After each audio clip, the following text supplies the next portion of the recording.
Hello and welcome to Accelerate with Enrollment Fuel. I'm Lars Farabee. And I am your co-host, Susanna Lehman. And today we are joined by Jeff Baylor, Vice Chancellor of Enrollment Management at the University of Virginia's College at Wise. Welcome, Jeff. Thank you. Glad to be here. Yeah, absolutely.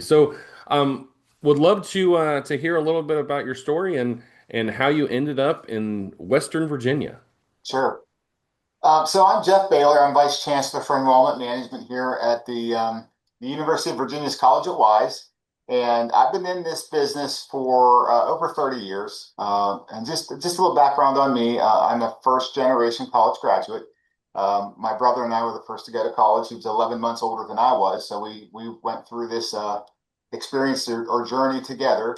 As you may expect, uh, having two parents that did not attend college, we had to learn a lot on our own. Oh, College yeah. was challenging because sometimes we'd ask questions that the parents couldn't answer. So we had to learn while we're on our feet, and I feel very lucky to be here today talking with you all. But over the last 30 years, I've really tried to work hard to make sure that students have what they need to be successful, and that's primarily my number one goal is to make sure students are given the resources and the tools they need to succeed, right?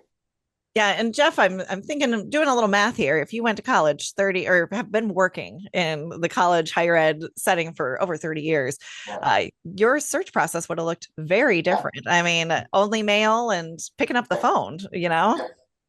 Yeah. It's night and day. And the interesting thing within the industry, schools are in different places in terms of their transition from the way it was and the way it is today. And I would even argue the way it's going to be in 5 years. So, yeah, one of the benefits of staying in the business for as long as I have is that I have some pretty good, background and context of, the old adage of preparing a presentation of where we were, where we are, and where we need to go, right? And it really has helped me develop plans in a more modern society to do similar things that we did in the past, but with more efficiency, with more transparency, and more collaboration.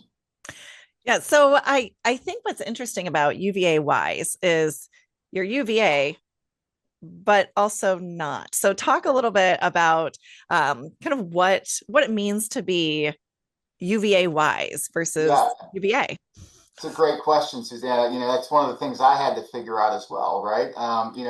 I grew up about 5 hours from here, from Wise, Virginia, in Western Pennsylvania. So I was very familiar with the Pennsylvania schools, some border schools in Ohio, but I was not familiar with a campus that was a part of the University of Virginia that was not in Charlottesville Mm-hmm. until about 3.5 years ago, when I was coming home to visit my mother, who had been ill, and I learned about the University of Virginia's College at Wise in Wise, Virginia. It turns out they had a job opening at the time, which was the vice chancellor's position, and I applied for it. And I applied for it because I wanted to get closer to home. This is my making my way back home, if you will, after chasing a career for 30 years. And much to my surprise, this is a place where I'm able to practice small college skills in a public environment, backed by a globally recognized public ivy, if you will. So I would argue it's the best of both worlds. It's probably the best small college enrollment job in the country right now, and we really are working hard to try and be a role model, if not something that small colleges can replicate or aspire to be like. We'd like to Mm-hmm. create a small college, a concept that works for not just us but for other institutions across the country. Yeah. Yeah, I love that. I love that you've taken that small college approach, at UVA Wise and wanting to be that model.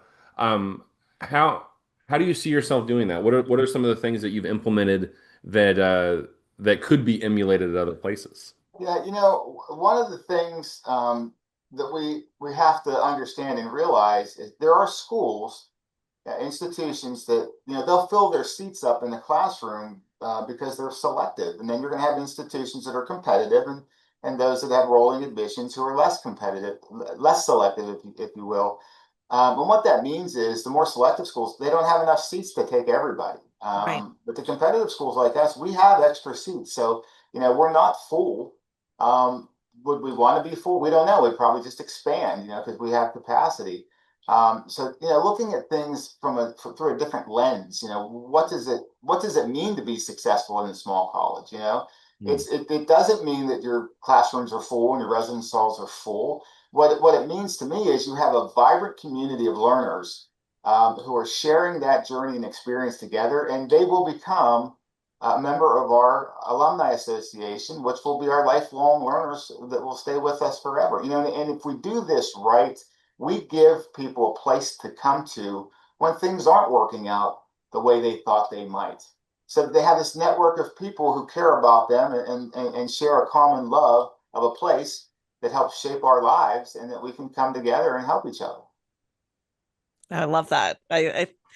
I think that should be the mission of every school. It's giving the students the space where they can be the best version of themselves. And I love that you all are working towards that.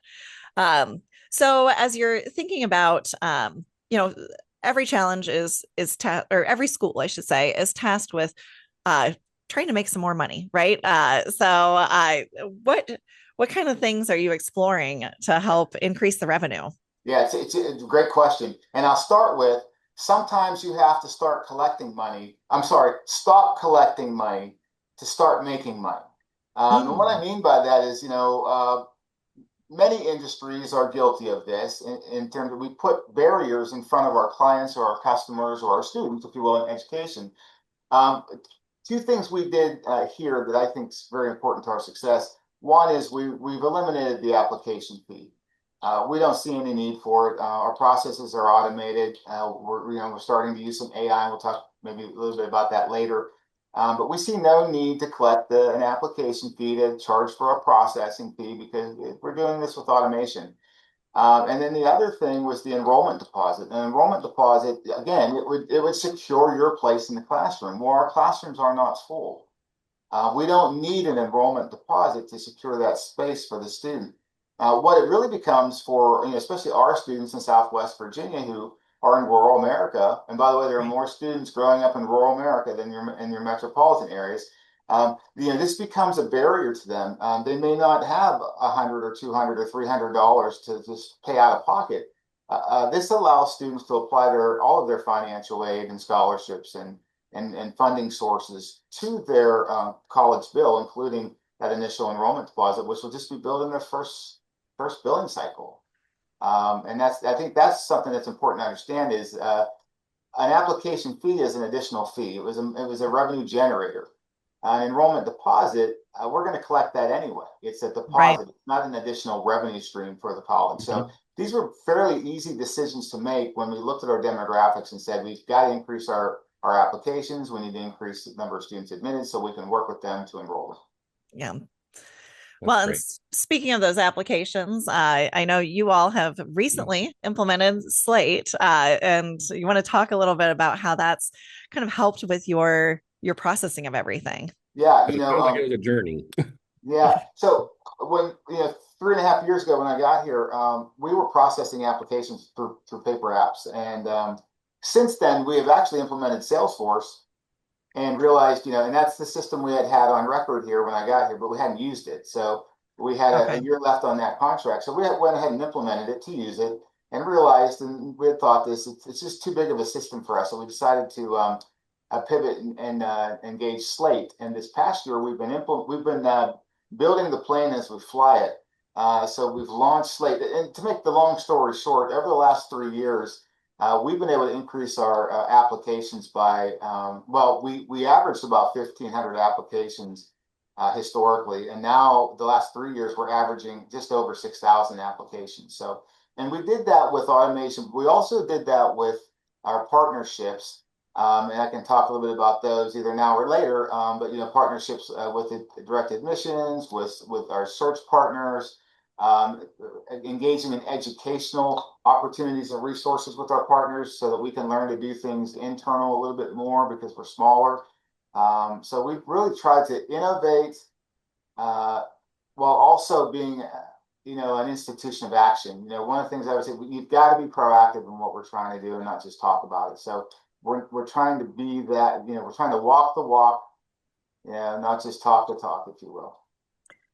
I mean, wow, 1,500 to 6,000 applications in a year. That is what everyone aspires to do. So Yeah. congratulations on that. Yeah.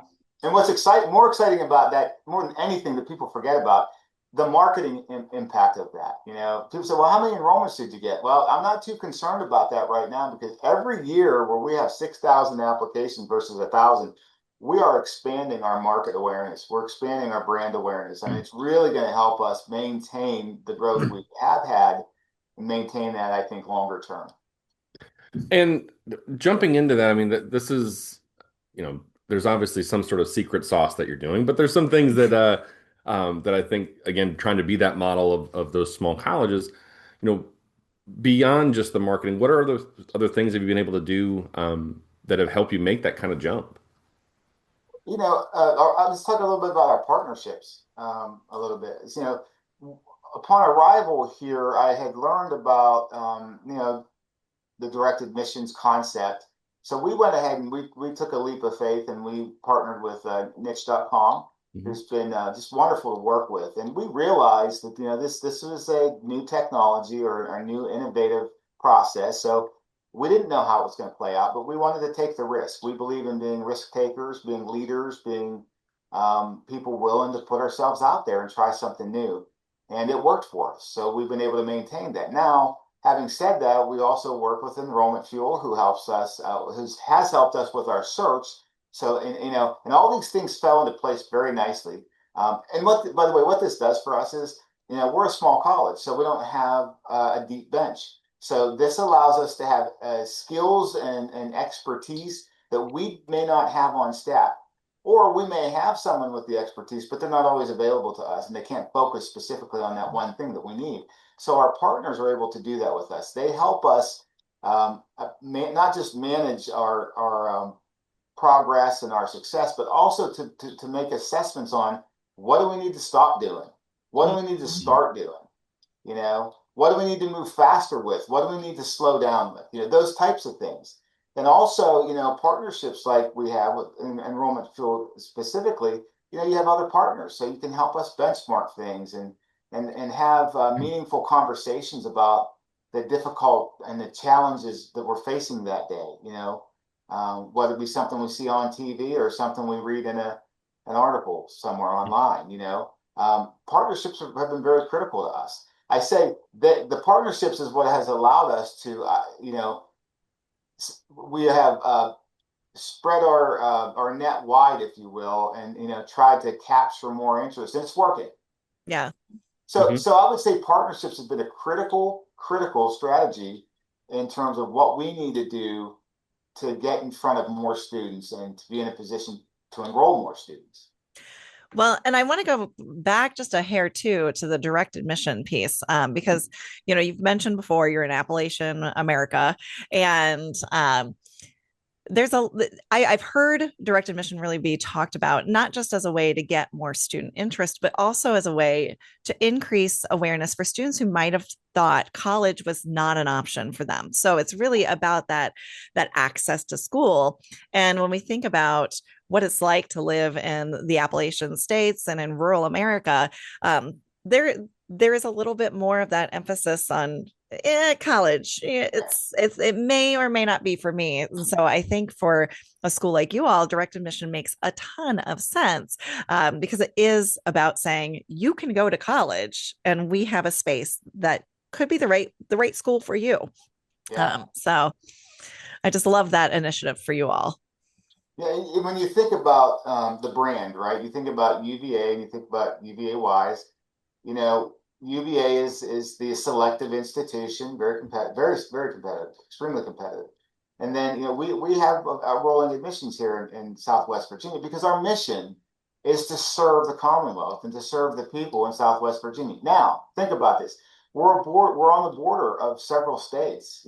Tennessee's not far away. Kentucky's just a hop, skip, and a jump away. So a few years ago, they made a very good decision here in the Commonwealth, and the UVA Wise was able to get a special tuition rate for the Appalachian Regional Commission, which is, we call it the ARC region.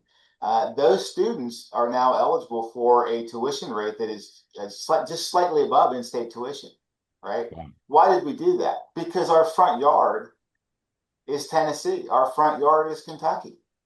You know, there are students in those states that want to come to Virginia to go to school, want to come to UVA Wise and go to school. And Right. hopefully they'll stay in Virginia longer term with us and become a part of our economic development and workforce. That's really what we're trying to do here in Southwest Virginia is create opportunities, not just for Southwest Virginians, but for people like us, people who we share our common values with, to cross the border and join us in Virginia. It's Right. we have opportunities, we have great people, great cost of living, an awesome climate to live in. So we've made not just partnerships, not just automation, but managing up and getting decisions that will help us better price ourselves in the market. Create a better value for the students that we're trying to enroll. And I love that where, thinking across state lines, those students that are just right across the way in Tennessee, they probably have much similar experiences to the students over in Virginia than folks up in Fairfax County, over in Prince George's County, places that are, still in Virginia, but their experience is so wildly different than those folks in Southwest Virginia. So, Lars, that's a great point. In fact, growing up in Western PA, I grew up in Appalachia and didn't even know it Right. because we had the hustle and bustle of the city. And I recall remembering reading that at one time Pittsburgh was considered the Paris of Appalachia. There were Interesting. some articles written about it, and Pittsburgh has known it's a part of Appalachia, but I didn't necessarily know it. I grew up with my dad was a steel worker, my grandfather was a steel worker. We were who we were. We were yeah. Right. blue collar, hardworking family with grit. Trying to find our way in the world, and then here we are today, right? Awesome. I love it. Hmm. So, kind of going back to your partnerships, I think there's a lot of enrollment leaders who are like, oh, we've got the partner, they're going to take care of that. But when you're in a partnership like that, it's not really a partnership. So what advice do you give to leaders who are thinking about engaging with a vendor or a partner? How do they get the most out of that experience? Yeah. Well, it's like any relationship in our lives, right? It has to start with open communication. I read a book years ago called Crucial Conversations, and it's a great book that really teaches you how to take on those tough conversations on a daily basis. Because we as humans, we're really good about keeping that stuff packed away until it's ready to explode, and there's no common ground to negotiate, a common goal or outcome. Um, we got to be comfortable having those conversations that really will make a difference. If you think of sports, right, you have to learn the fundamentals. One of the fundamentals in human relationships is communication.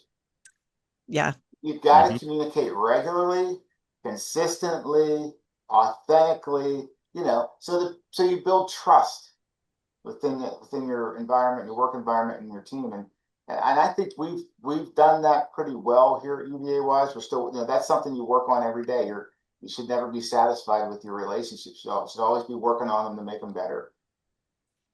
Love that. Yeah. And it fits very well with who we are as an organization, even. Authentic is a big part of what I talk to people about all the time. It's like if you're not authentic with us, Mm-hmm. then we can't take your feedback and we can't keep moving the ball forward and thinking about what are your needs and how do we continue to innovate as a partner. Yeah. Jeff, I know that something that I've really appreciated about Enrollment Fuel, one is just being able to connect with all these different partners that we're talking about now. Um, but a lot of the times we don't ever get to meet in person. And I was thrilled to get a chance to meet you back in Charlotte at the National Small College Enrollment Conference.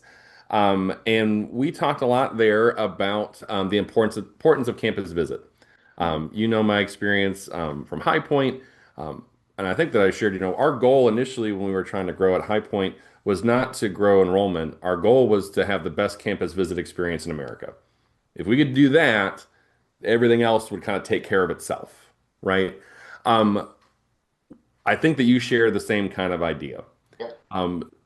What about the campus tour is so important, and how do you ensure a successful campus tour? I'm going to make this probably longer than it needs to be, but I'm going to Go try for to it. address this. Uh, 25 years ago, I was told that a couple of things. One, I started out in private higher education, so I probably wouldn't have the opportunity to transition to a public institution because I'm trained in the private environment. They were two very different environments back in those days. Um, so and the other thing I was told is I'm a student affairs guy by heart, right? My first job was running a residence hall and being a campus disciplinarian and those types of things, Oof. behavioral type things. Yeah. And I was told that, I had to pick. Do I want to be in admissions or do I want to be in student affairs? Well, I didn't pick. I did both. And I've been able to merge divisions at some institutions. Now, here's the best part. I transitioned to a public institution, a flagship, years ago, directly from a private school. I never worked in a public. And I asked the president at the time, I said, why did you hire me? He Right. said, I want to find out how private schools sell such, from their perspective, expensive institutions with limited resources. And I thought that was a reasonable response from this president because it was a flagship public institution with great resources, great support, well branded, great facilities. And so how do you sell this high end private concept and beat the public flagship that's at a fraction of the cost, probably about 50% of the cost, really, when I was looking at it at the time. And so everything I was told actually turned out to be the opposite. Having these experiences has helped me develop opportunities in both the private and public sector, right? In fact, one of the things I did, Lars, is I worked very hard to create a private school campus visit tour program on a public flagship campus. The 1 hour tour concept for a small Yeah. college. Well, we had about a 2 hour tour on this campus. So we had to Okay. figure out how do you do that and keep people engaged and make it exciting. And so I believe, I talked about fundamentals earlier. This is part of the fundamentals.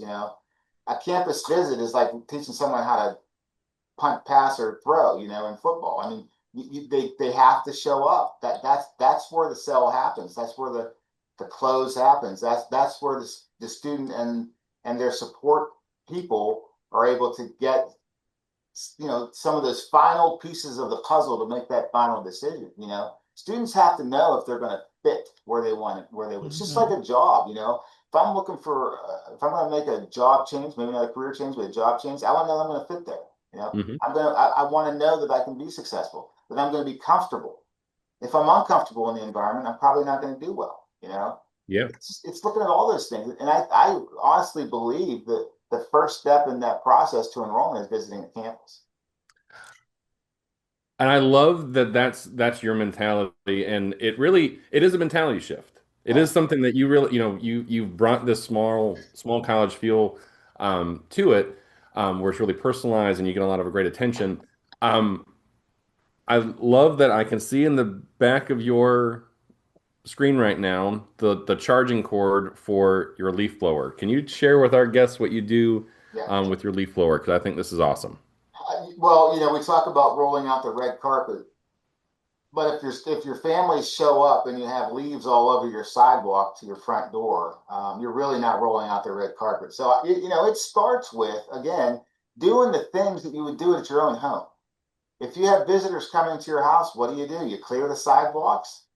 You prepare something to drink, maybe some snacks. It's all, and here we are in Appalachia. It's all about hospitality. It's all about how you treat people. For sure. It's the golden rule. Treat people like you want to be treated, and it all starts with how you prepare for their visit. And so, I try to get to work early so I can blow the leaves. We live in a beautiful place, beautiful part of the country. Our fall foliage is shaping up this fall. It's just going to be stunning again, I hope. But the downside is we got to blow those leaves off our sidewalks. We got to clean up after ourselves and make things neat and tidy. And that's why we do it. We don't want to invite people into our home if we don't look ready for them, if we're not prepared. So, we prepare for our guests to visit. It's as simple as that. I think that's such a special thing to do. And it's kind of right up there for me with when you've got guests on campus, if other people know, they can greet the guest. And it's all of those things that just make it seem like everyone on campus, or more people on campus, are engaged with getting that student there and making them feel like this could be their future home for the next 4 years.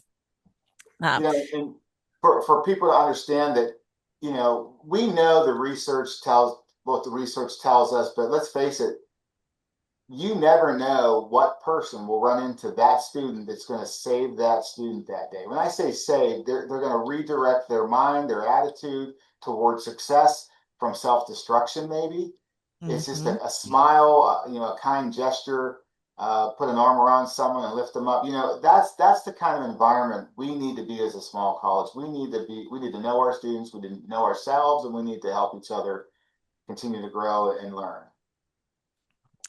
So continuing to think about these students, and how do you engage their support system? So moms, dads, legal guardians, grandparents, maybe not communicating with all of them all the time, but what does that look like for you? Yeah. Well, the interesting thing about that is we haven't done well with that yet. So we've seen some really great success with just our attempts to communicate with the student. This year, using Slate, we will launch our we're calling it the parent slash family slash support communications plan for students. These are messages, instructions, information that parents need to know, support people need to know about their student in order for them to be ready to enroll. So again, we haven't done that previously. I'm very excited. I have a daughter in college right now. She's a sophomore. And I said to her recently, I said, when do you think you'll get out? 4 years? Five, what's your plan? And I learned through that conversation that she had 90 credit hours from high school. Oh, She wow. hadn't thought Oh, about that. I had no idea because we're a split family situation. Well, that conversation changed everything for her, right? mhm. Yeah. So, making sure you have these conversations with your students and you're, preparing your community for the next wave of students and what their expectations, how many students are going to come in next year with credit hours? It, who knows, right? We have to be ready, have to be prepared to create that plan for one to get those students through as cost effectively as possible. Get them employed, get them to work, and get them started on the next phase of the next part of their journey. And you mentioned earlier, you're leaning into AI, Yeah. and using it as a tool to help with this kind of personalization and kind of help with this sort of outreach. Um, one, how are you envisioning using that, and what are some of the barriers that you think you need to overcome in order to use it successfully? Yeah, it's a great question, Lars. I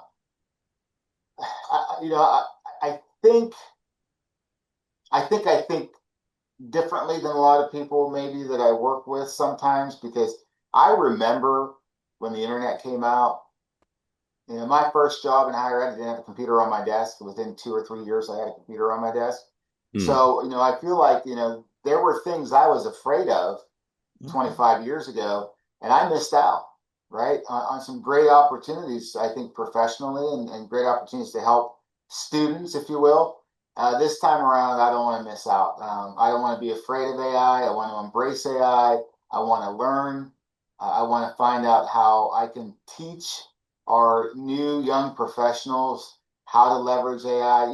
It's not just about using AI to enroll our students. It's are we teaching our current students how to use AI to do Right. well in their jobs, to do well in their personal lives? I mean, how can this resource, we don't even know all the use cases for AI yet, right? We're still learning. So we want to be on the front end of that learning curve so we can be somewhat of, experts within higher education, if you will.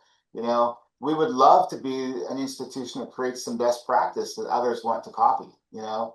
And you all should know this too. You know, I'm not in the business of creating great ideas and concepts and hiding them or harboring them away from people. I want to get it out there because every student that we can help here better their lives, if that can help students on other campuses, other places better their lives, then we should share that.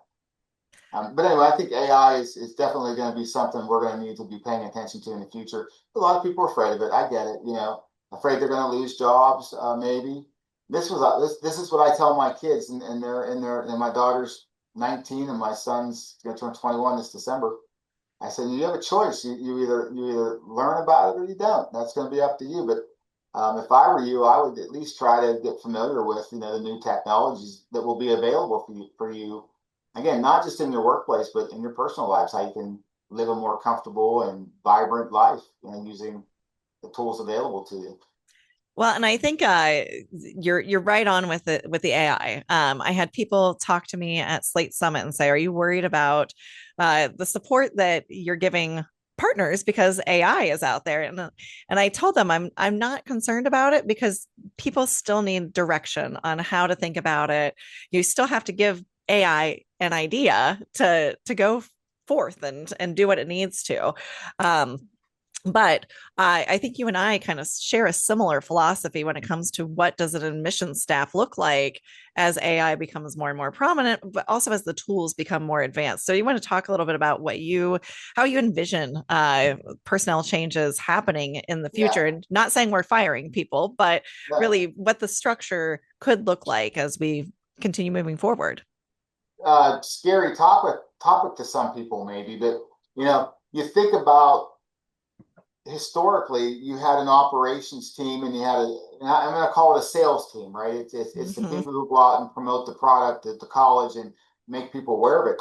So if you think of it from just a purely a business perspective, operations and sales, no different than a lot of your corporate environments and such. As we move into this modern day high tech and you know I call it the high touch high tech environment, um, operations are really driving a lot of our business.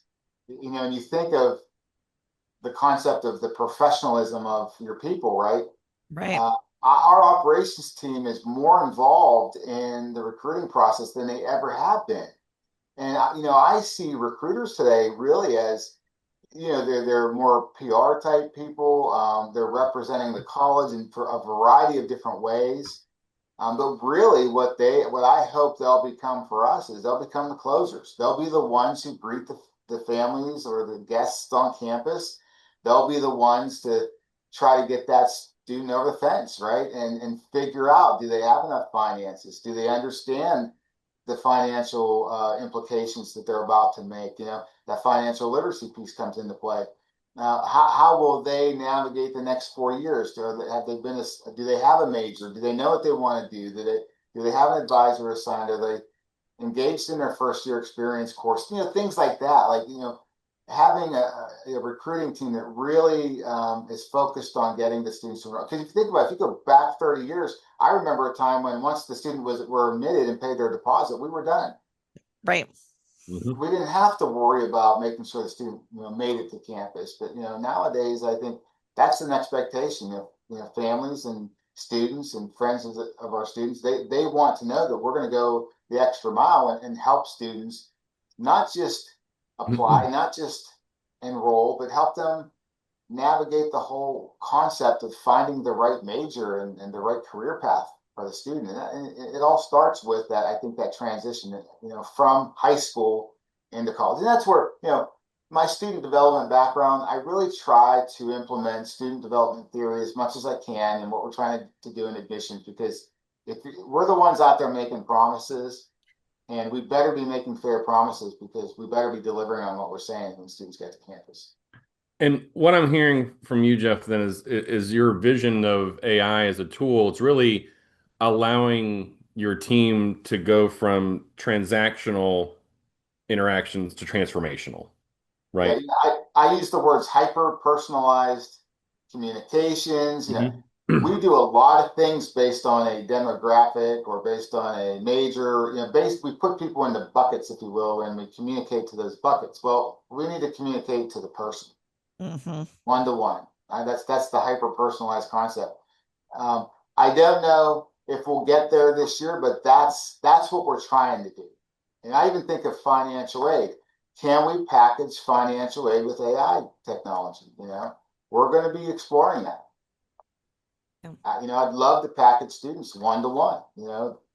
Lars, if you're the AI and you know me, the AI is working on me. It would know everything about my finances. It should be able to predict my Pell, predict my, whatever, student loans and scholarships. So we're really trying to find new use cases to use AI to help bridge the gap in some of those areas where we know that the families and students have struggled, and financial aid is one of those areas, right? It's very difficult to understand and to navigate because you only visit it maybe 4 or 5 times in your lifetime, Right. right? Mm-hmm. So Yeah, I think that's one of those areas that gets so confusing for students. So being able to customize some personalization or really customize the communication to those students makes a huge difference. So we've talked a lot about what you've started doing, but let's talk about some of the stuff you've stopped doing. well, there's quite a few things I would prefer not to do, but we're still doing them, and I'm hopeful. And I'm not really going to say what they are, but this year I think is going to be the year. Well, I'll mention a couple of things. This is the year we may be able to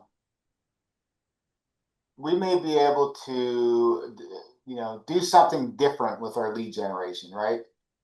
Because I think everybody knows for decades we have been acquiring names from SAT, ACT, and their parent companies to help us identify pre-qualified students, right?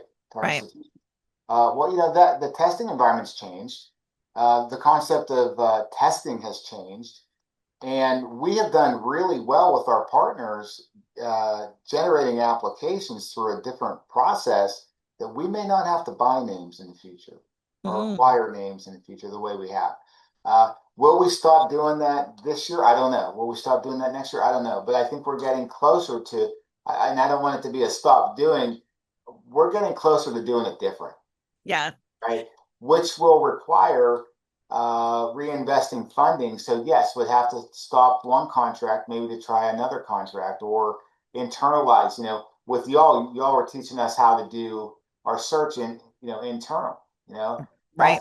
That's when we'd like to stop having a third party do search and do it more in our slate environment using the technologies available like AI. But that's going to take some time to work through it. But that we need partners like you to help us because I know how to do search, but I know how to do it 30 years ago, right? Right. Right. 20 years ago. The new staff that are coming up, they don't even know when you say search, that's not something they'll recognize, right? Mm-hmm. They think you're out looking for somebody in the woods or something. So we really have to be mindful that you can't just hire someone and say, "Now you're going to run our search program." They don't know what it is, and then you got people in management level that probably haven't done it either, consistently. So that's where the stop doing and the start doing comes into play. And by the way, I love taking risks. I really do. I think it's important to be an innovator. I would Um, agree. but with taking risks comes challenges like how do you keep your staff motivated when something doesn't work out and put a lot of time into it and you have to pivot. Right. So that's where the transparency and the daily communication is important because and here's the other thing, if you fail at something, that's the best opportunity to learn something new. If it's working every day, guess what, guys? You aren't learning that much. You're just repeating things that are working well for you. But Yeah. when you have something and when you fall flat on your face, you got two choices. You can lay there, you can get back up. Well, we're going to get back up. And we might even try the same thing again, right? But we're not going to continue to do it if we get the same outcome. I Awesome. think that's a smart way to go, and I think even about the idea of buying fewer names or buying no names. It kind of takes me back to when I first started working as an admission counselor. I was a little bit older. I'd done some other things first, but they gave me student search to run. And so, buying those names was one of the scariest things I had to do because I was spending more money buying names than I was making in an entire year. And that was terrifying.